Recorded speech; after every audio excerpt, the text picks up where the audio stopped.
yung espiritu ng kanyang buhay.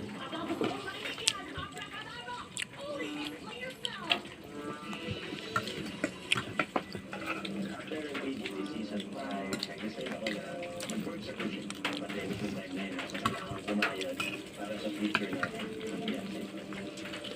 Mahirap yung buhay sa barko kasi malayo ka na sa mga mahal mo sa buhay, tapos araw-araw ka pagkatrabaho para mag-entertain ng ibang mga tao.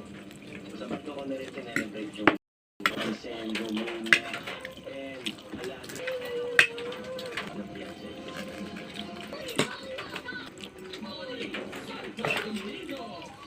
Good evening, judges!